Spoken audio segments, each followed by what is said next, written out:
ठंडी चाय? हमारे पास बादाम है, किशमिश है, काजू है, अखरोट है। तुम्हारे पास क्या है? मेरे पास सेलो है, गर्मा गर्म चाय। सेलो वैक्यू स्टील की थर्मोसील टेक्नोलॉजी रखे गर्म को गर्म और ठंडे को ठंडा 24 घंटे। ये ठंडा भी रखता है? ठंडा लस्सी पिएगा? सेलो वैक्यू स्टील फ्लास्क रखे गर्म या ठंडा 24 घंटे।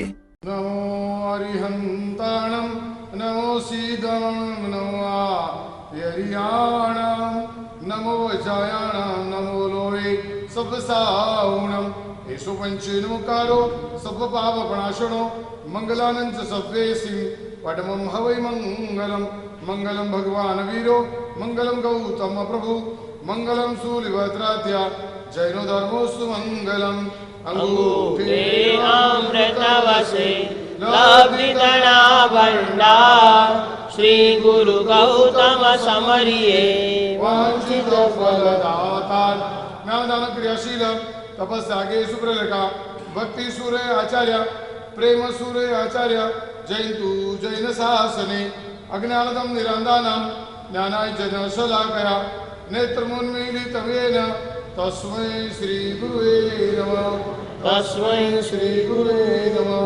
तस्मै श्री गुरुवे नमः। ध्यानमूलं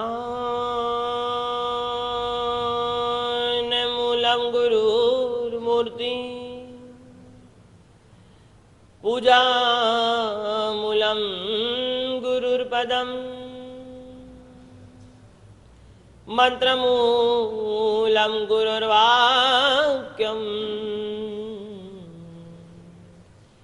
मोक्षमूलं गुरु कृपा। जिया जिया सदा जिया प्रेम सूरी महामना सौम्य मूर्ति दया पूर्णो जैनाचार्यो वर प्रद। एक बार क्लास में टीचर बैठे हुए थे, सामने सभी बच्चे बैठे हुए थे। टीचर के मन में पता नहीं क्या विचार आया। टीचर ने सभी बच्चों के हाथ में एक डोरी पकड़ा दी, कहा कि आपके पास 5 मिनट का समय है। यह 5 मिनट में यह जो एक सरीखी डोरी आप सबको दी हुई है, मैक्सिमम हो सके इतनी गांठें इसमें लगानी है। सभी बच्चे काम पे लग गए। छोटे छोटे बच्चे थे, उनको आनंद आ गया कि रोज पढ़ाई करते आज कुछ डिफरेंट काम मिल गया। सभी फुल स्पीड से गांठें लगाने लगे लगाने लगे लगाने लगे लगाने लगे लगाने लगे। 1 मिनट 2 मिनट 3 मिनट 4 मिनट और 5 मिनट खत्म हो गए। टीचर ने सभी को स्टॉप कर दिया और कहा कि गिन लो कितनी गांठें लगी है।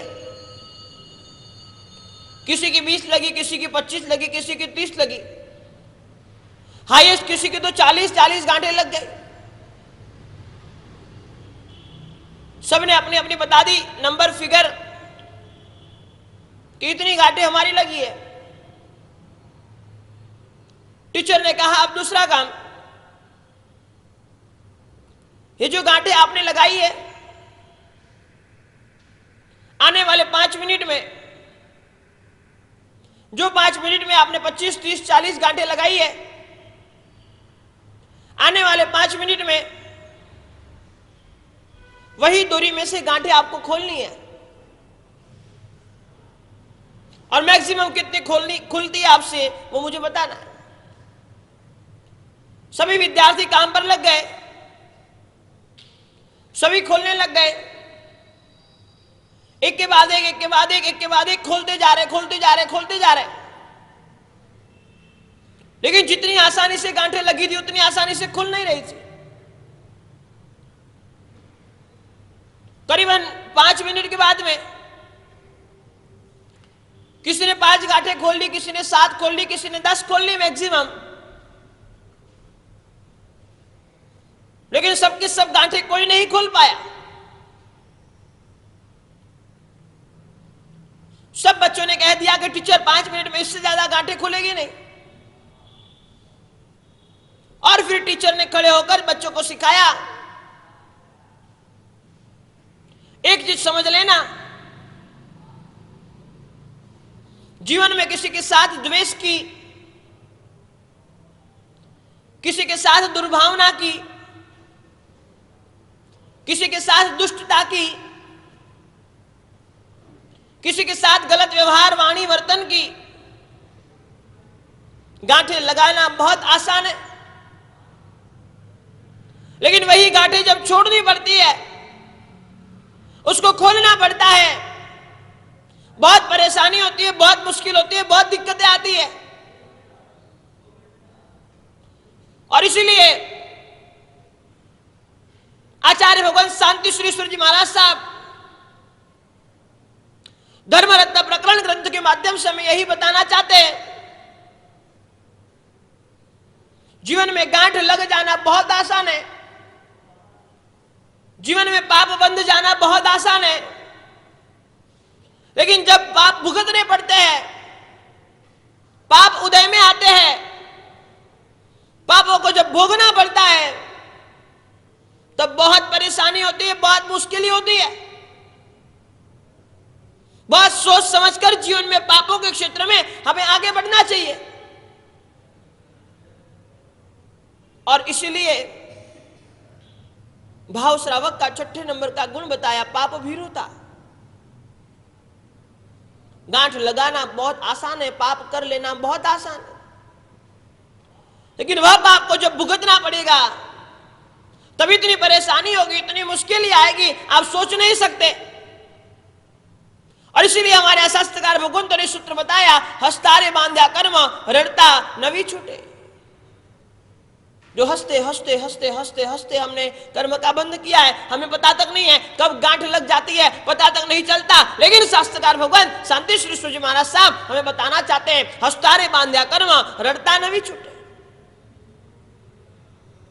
जो पाप का हमने बंद कर लिया, वो रोते रहेंगे रोते रहेंगे रोते रहेंगे रोते रहेंगे, गिड़गिड़ाते रहेंगे, लेकिन फिर भी वो पाप से छूटना हमारे लिए मुश्किल हो जाएगा। इसीलिए बताया, पाप भीरुता। श्रावक ऐसा होना चाहिए जो पाप से बच सकता है वह पाप से बचेगा, और जो पाप से नहीं बच सकता है वह पाप से डरेगा।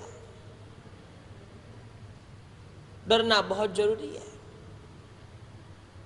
जिस चीज का डर आपके जहन में है, जिस चीज का डर आप लेकर बैठे हो, वह चीज करने से पहले आप एक बार जरूर सोचते हो। चाहे किसी व्यक्ति का डर हो, चाहे किसी वस्तु का डर हो, चाहे नियम का डर हो, चाहे कोई भी डर हो, कोई भी चीज का डर आपके मन में बैठा हुआ है, वो चीज करने से पहले आप निश्चित एक बार सोचोगे जरूर। लेकिन जिस चीज में आप निडर हो गए, जिस चीज में आपको डर लगता ही नहीं है, वो चीज करने से पहले आपके दिमाग में ख्याल तक नहीं आएगा। और इसलिए कहते हैं पाप भीरुता का गुण हमें डेवलप करना है। 7 अलग अलग चीजों को जब हम माइनस पॉइंट में लेकर जाएंगे, तब हमारे जीवन में से पाप कम होते चलेगा। कौन सी चीज हम माइनस पॉइंट में लेकर बैठे हुए हैं, उसको प्लस पॉइंट में लेकर जाना है। जो चीज की कमियां, जो चीज की गलतियां हमारे जीवन में है, उसको निकालना है। हमने कहा था कि ज्ञान के क्षेत्र में आप लोग बहुत माइनस पॉइंट पे हो, वहां से ऊपर उठना पड़ेगा। भाव यानी कि संवेदनशीलता के क्षेत्र में, यानी कि फीलिंग के क्षेत्र में आप लोग बहुत माइनस हो, वहां से ऊपर उठना पड़ेगा। वचन के क्षेत्र में भी आप लोग बहुत माइनस पॉइंट में हो, वहां से भी आपको ऊपर उठने की कोशिश करनी पड़ेगी,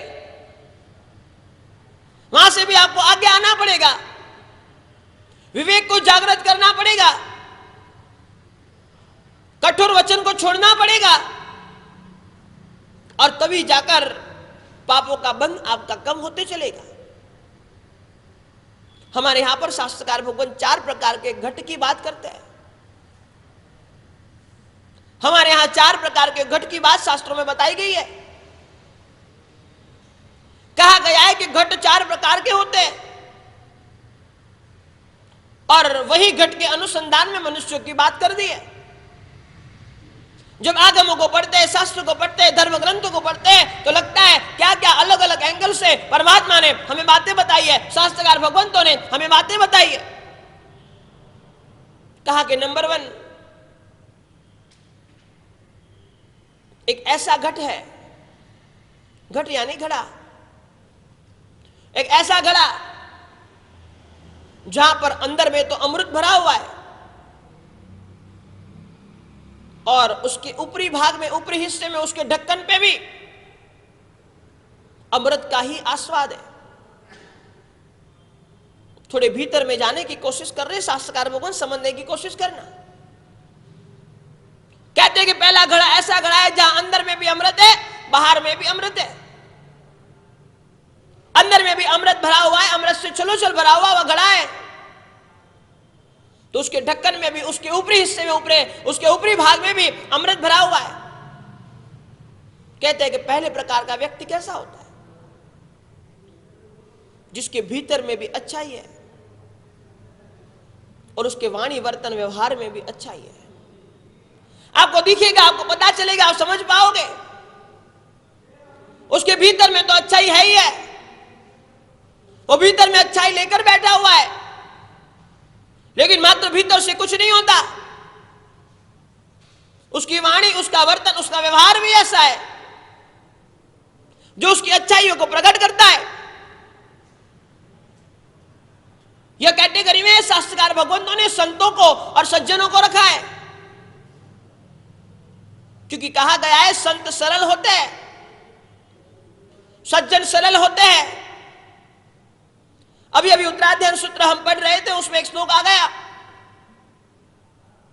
कि जो व्यक्ति सरल होता है, रुजुमती होता है, वही शुद्ध बन सकता है। जो शुद्ध बन सकता है उसके जीवन में ही शुद्धि आ सकती है।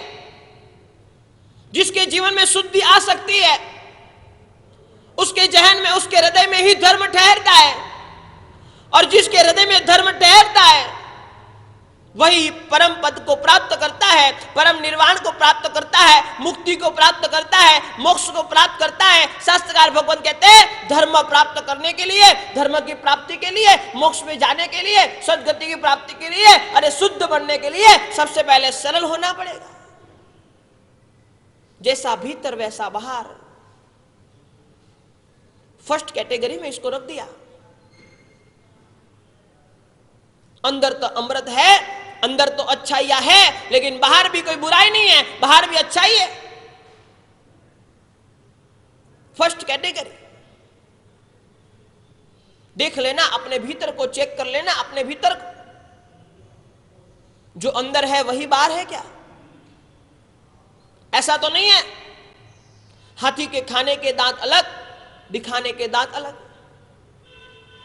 जब तक सरलता आपके जीवन में नहीं आती है, जब तक सरल आप बन नहीं जाते हो, धर्म आप में ठहरेगा ही नहीं, धर्म में आप स्थिर नहीं हो पाओगे। धर्म के पहली शरत उत्तराध्ययन सूत्र में शास्त्रकार परमात्मा महावीर स्वामी बताते हैं, धर्म की पहली शरत है मन से सरल होना। आज कितनी कूड़ कपट माया हमारे हृदय में भरा हुआ है, हम ही जानते हैं।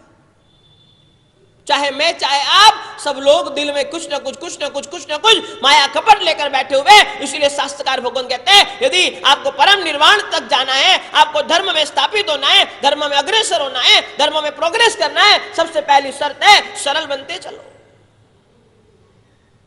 पहली कैटेगरी है। दूसरी कैटेगरी कहते हैं कि घट में तो अमृत है, यानी घड़े में तो अमृत भरा हुआ है पूरा, लेकिन उसका जो ढक्कन है, उसका जो ऊपरी हिस्सा है, जो उसका जो ऊपर का भाग है, उसकी जो बाहर की सतह है, वहां पर जहर लगा हुआ है। अंदर तो अमृत से छलोछल भरा हुआ है घड़ा, लबालब भरा हुआ है घड़ा, लेकिन उसका जो ऊपरी हिस्सा है, उसका जो ढक्कन है, उसकी जो बाहर की सतह है, वहां पर जहर लगा हुआ है। ये दूसरी कैटेगरी। कहते हैं कि उसके हृदय में तो बहुत अच्छाई है, न क्रोध है, न मान है, न कसाय है, न माया है, न कपट है, कुछ नहीं है। लेकिन उसका जो प्रेजेंटेशन है वो बहुत खराब है। हृदय में तो अच्छाइयां भर के बैठा हुआ है, लेकिन उसका जो प्रेजेंटेशन यानी क्या, वाणी, वर्तन और व्यवहार इतना खराब है, इतना खराब है, जहर जैसा है। शास्त्रकार भगवान कहते हैं यह भी नहीं चलेगा। अंदर से आप भीतर से चाहे कितने शुद्ध हो, भीतर से चाहे कितने अच्छे हो, लेकिन प्रेजेंटेशन यदि आपका सही नहीं है, लोगों को लगता है आपके वाणी और वर्तन और व्यवहार से लोगों को दुख होता है, आपके वाणी, वर्तन और व्यवहार से लोगों को तकलीफ होती है, आपके वाणी, वर्तन और व्यवहार से लोगों को पीड़ा होती है, शास्त्रकार भगवान कहते हैं नहीं चलेगा। दूसरी कैटेगरी, भीतर में अच्छाई है लेकिन वह अच्छाई को बाहर लाने में उसको कहीं ना कहीं दिक्कत आ जाती है। कहते दूसरी कैटेगरी में शास्त्रकार भगवंतों ने पिता को रखा है। कोई पिता होता है, वो उसके बच्चों को सुधारने के लिए, उसके बच्चों को सिखाने के लिए, उसके बच्चों को कुछ ना कुछ शिक्षा देने के लिए, भीतर में तो उसकी अच्छाई होती है। वो चाहता है मेरा बच्चा आगे बढ़े, गुरु चाहता है मेरा शिष्य आगे बढ़े, लेकिन उसको आगे बढ़ाने के लिए उसको कहीं ना कहीं वाणी, वर्तन, व्यवहार में कड़वाहट लानी पड़ती है। ठंडी चाय? हमारे पास बादाम है, किशमिश है, काजू है, अखरोट है। तुम्हारे पास क्या है? मेरे पास सलो है, गर्मा गर्म चाय। सेलो वैक्यूम स्टील की थर्मोसील टेक्नोलॉजी रखे गर्म को गर्म और ठंडे को ठंडा 24 घंटे। ये ठंडा भी रखता है? ठंडा लस्सी पिएगा? सेलो वैक्यूम स्टील फ्लास्क रखे गर्म या ठंडा 24